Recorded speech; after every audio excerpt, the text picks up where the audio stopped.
অত্যন্ত গুরুত্বপূর্ণ ভূমিকা পালন করি আমাদের প্রিয় বন্ধু জনাব আবিবুল হক আমিন, যিনি কঠিন অসুস্থতার মধ্যেও আপনাদের অধিকার প্রতিষ্ঠায় আপনাদের সাথে এখনো লড়াই করে যাচ্ছেন।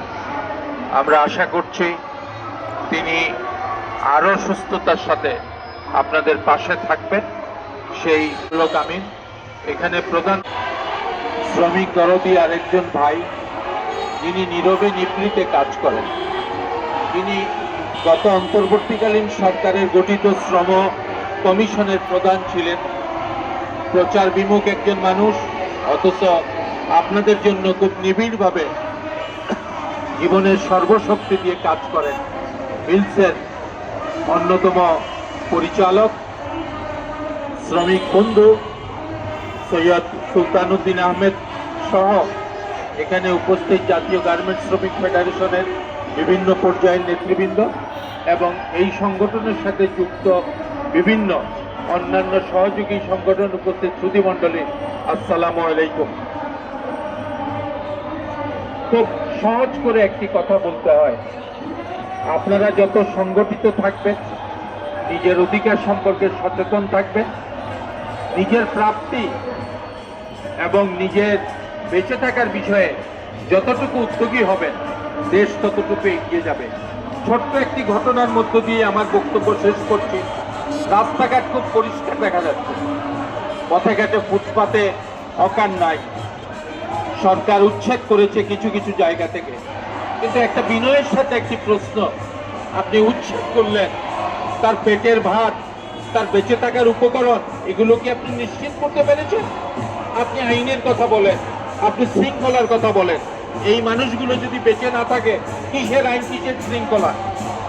কাজেই আজকের এই মহান মে দিবসের এই আলোচনা থেকে আমি সরকারের প্রতি অনুরোধ করব, আপনারা যত দ্রুত সম্ভব হকার ভাইদের সাথে আলাপ করে তাদেরকে পুনর্বাসনের ব্যবস্থা করে, রাস্তাঘাট পরিষ্কার থাকুক, শৃঙ্খলাবদ্ধ থাকুক, যানজট মুক্ত থাকুক, মানুষ স্বচ্ছন্দ চলাফেরা করুক আমরা চাই। কিন্তু তার পাশাপাশি যেসব মানুষরা রাস্তার মধ্যে বসে তার জীবন জীবিকা নির্বাহ করত, এক মুঠো ভাত নিয়ে গেলে, চাল নিয়ে গেলে পরে, ডাল নিয়ে গেলে পরে তার পরিবার বেঁচে থাকার উপকরণ পেত, তাদের অধিকার প্রতিষ্ঠার জন্য আপনাকে সচেতন হতে হবে, আপনাকে উদ্যোগ নিতে হবে। বন্ধুগণ, আরেকটি বিষয় হচ্ছে, গার্মেন্টস শ্রমিকরা এদেশের শিল্প গড়ে তুলেছে, তাদের রক্তের উপরে গার্মেন্টস প্রতিষ্ঠা হয়েছে।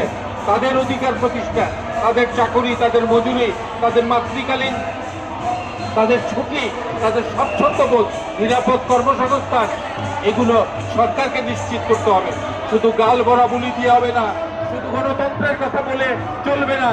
তাদের অধিকার প্রতিষ্ঠার মধ্য দিয়ে রাষ্ট্রীয় গণতন্ত্রকে সুপ্রতিষ্ঠিত করতে হবে। পার্লামেন্ট কার্যকরীভাবে মানুষের অধিকার প্রতিষ্ঠার ফোরামে পরিণত করতে হবে। অযথা গাল গল্প, অযথা আলোচনার কথাবার্তা বন্ধ করে মৌলিক সমস্যার সমাধান করতে হবে। মহান মে দিবসের এই দিবসে 140 বছর আগে এই সংগ্রামটি সংগঠিত হয়েছিল আমেরিকায়, আজকে সারা বিশ্বে ছড়িয়ে পড়েছে। এই মে দিবস আজকে মানুষকে বেঁচে থাকার উপকরণ হিসেবে, উপাখ্যান হিসেবে প্রতিষ্ঠিত হচ্ছে। আজকে সেভাবে বাংলাদেশের শ্রমিকের মর্যাদা প্রতিষ্ঠা হোক, শ্রমিকের অধিকার প্রতিষ্ঠা হোক, গার্মেন্টস শ্রমিকদের মুক্তি হোক, স্বাচ্ছন্দ্যভাবে বসবাস করতে পারুক। তাদের এই শ্রম, তাদের এই উদ্যোগ, তাদের প্রচেষ্টায় সারা বিশ্বে বাংলাদেশের গার্মেন্ট শিল্প আরো প্রতিষ্ঠা হোক, বাংলাদেশ এগিয়ে যাক, এই প্রতিষ্ঠা ব্যক্ত করে। এবং এই সংগঠনের অনেকেই জুলাই আন্দোলনে শহীদ হয়েছেন।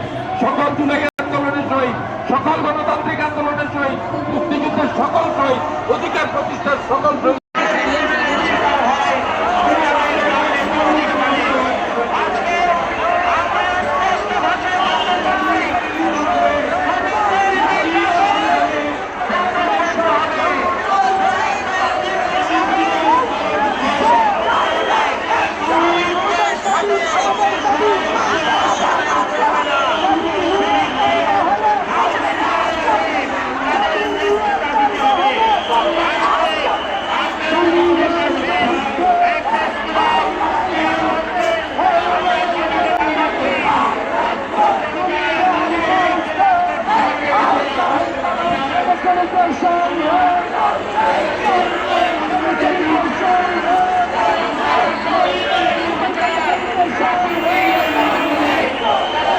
শ্রমিকদের পাবলিক সেক্টরের মতো ম্যাটারনিটি ছুটি 6 মাস করতে হবে।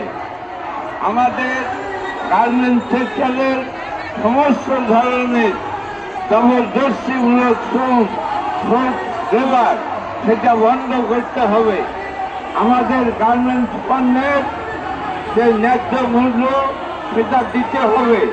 গার্মেন্টস সেক্টরে ট্রেড ইউনিয়ন করার সকল বাধা দূর করতে হবে। গার্মেন্টস শ্রমিকদের জন্য অবিলম্বে মজুরি বোর্ড গঠন করতে হবে। জলবায়ু পরিবর্তন এবং অটোমেশনের ক্ষেত্রে শ্রমিকদের কিভাবে সেটা ন্যায্য হয় তার জন্য অংশীদারিত্ব নিশ্চিত করতে। যিনি শারীরিক অসুস্থতা সত্ত্বেও রাজপথে আলোচনায় সক্রিয় আছে, নেতৃত্ব দিচ্ছেন। আমাদের এখানে উপস্থিত আছেন বিশিষ্ট আইনজীবী, রাজনীতিবিদ এবং সবসময় যাকে আমরা পাই গার্মেন্টস শ্রমিকদের এবং শ্রমিকদের আলোচনায় জনাব আবেদ রাজা ভাই, উপস্থিত নেতৃবৃন্দ, বিভিন্ন ফেডারেশন এবং সাথীরা। আসলে অনেকক্ষণ যাবত আপনারা দাঁড়িয়ে আছেন। বৃষ্টি নামলে মিছিলটাও ক্ষতিগ্রস্ত হবে, যার জন্য আমি বাড়াবো না। আমি শুধু সংগতি জানাবো, মে দিবসে আসলে প্রধান অতিথির কোনো ব্যাপার নাই। মে দিবস